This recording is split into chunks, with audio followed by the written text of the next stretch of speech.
Bonjour, on va réaliser aujourd'hui un petit exercice de modélisation sur 3D Studio Max. Donc là, je suis sur une version 2023 et on va essayer de construire une petite maison de type Monopoly. Donc pour celle-ci, voici l'interface de 3ds Max avec la possibilité ici de créer une primitive 3D. On va prendre plutôt une box et on va réaliser peut-être un cube ici, hein. Donc au préalable, hein, j'ai changé les unités.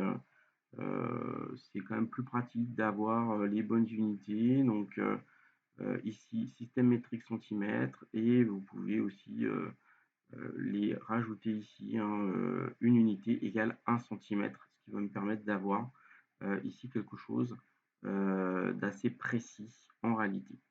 Donc ma petite boîte ici, on va lui dire qu'elle fait 50 par 50 par 50. Et puis je vais cliquer ici bouton droit pour donc dans l'outil de déplacement Select and Move pour remettre tout ça au centre du monde. On va basculer sur une vue de F4 ici, hein. Alors c'est pas vraiment une vue, c'est une visualisation, pardon, qui me permet ici de rajouter, donc en faisant F4 au clavier, de rajouter Edge Faces, c'est-à-dire les arêtes ici qui sont distinctes par rapport au moment où je ne les avais pas. C'est moins visible et vous verrez que c'est toujours plus simple, notamment quand on va segmenter ici, hein, enfin notre cube, hein, tout simplement. Donc si je fais ça, par exemple, vous voyez que ici j'ai une segmentation qui va apparaître et qui naturellement n'apparaîtrait pas si je n'avais pas fait ça. Donc je rebascule ici, soit en faisant F4, soit sur mon donc par le petit menu que j'ai ici. Donc ça peut être intéressant de passer sur ça, ça peut être intéressant de passer sur ça, c'est-à-dire segmenter ici, hein, de cette manière sur X. Moi j'ai plutôt privilégié X ici. Donc le fait d'avoir ici privilégié X me divise mon élément cubique directement en deux segments. Je vais éditer mon objet, donc là j'ai le choix. Je vais plutôt prendre un editable poly pour plein de raisons, c'est un peu le plus moderne de tout ça, hein. Je ne rentre pas dans les détails, mais voilà, ça me permet d'avoir des sous-objets qui seraient en vertex, donc en point, en arête, des arêtes ouvertes que sont les borders, et des polygones ou simplement des éléments. Donc ici, j'ai plutôt sélectionné des arêtes, ici des edges, et je vais me permettre de faire mon petit toit directement pour bien commencer ma petite maison ici. Je vais sélectionner, hop, voilà. Avec CTRL, je sélectionne un autre polygone de l'autre côté, pardon. Ce qui me permet d'avoir les deux éléments de mon toit ici. Donc si on regarde un petit peu, alors on peut même, si on a envie de tirer tout ça, hein, pour avoir le petit menu à droite un petit peu plus, comment dire, facilement accessible. Et je vais aller dans les extrusions ici. Alors je peux faire une extrusion partout où j'ai des petits rectangles avec le dessus un peu noir ici, c'est des paramètres. Donc je vais pouvoir ici regarder mes différents paramètres et trouver celui qui me convient ici. Donc peut-être ici au niveau de la normale, c'est plus quelque chose comme ça que je souhaite sur mon extrusion.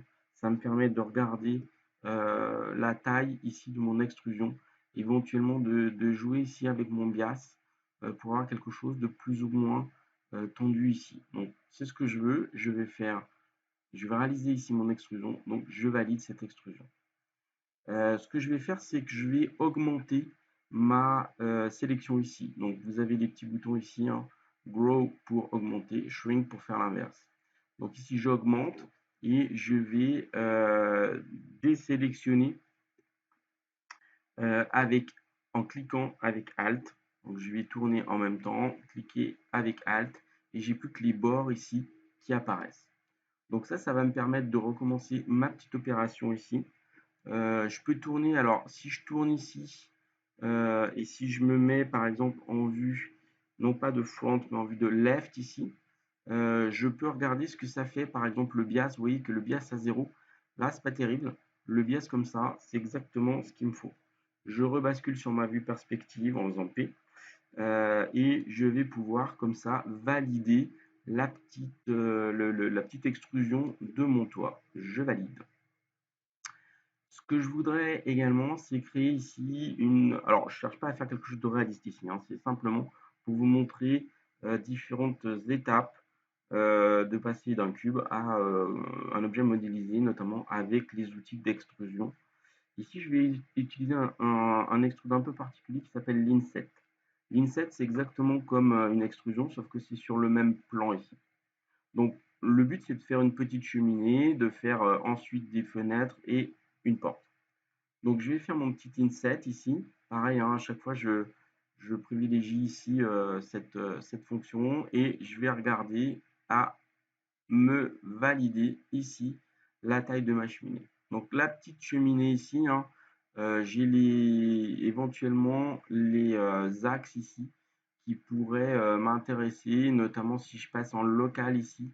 Alors, en local, mais en changement d'échelle, ici par exemple, je peux avoir un changement d'échelle et reprendre l'échelle qui était plus ou moins intéressante pour moi pour ma cheminée. De la même manière, ici, alors je pourrais hein, très bien faire une extrusion comme ceci. Le raccourci, c'est Shift déplacement. Ce que je vais faire en réalité, c'est une extrusion, mais dans mes petits paramètres ici, je vais lui dire que mon extrusion, elle est à 0. Je valide et je revalide ici par cette petite coche.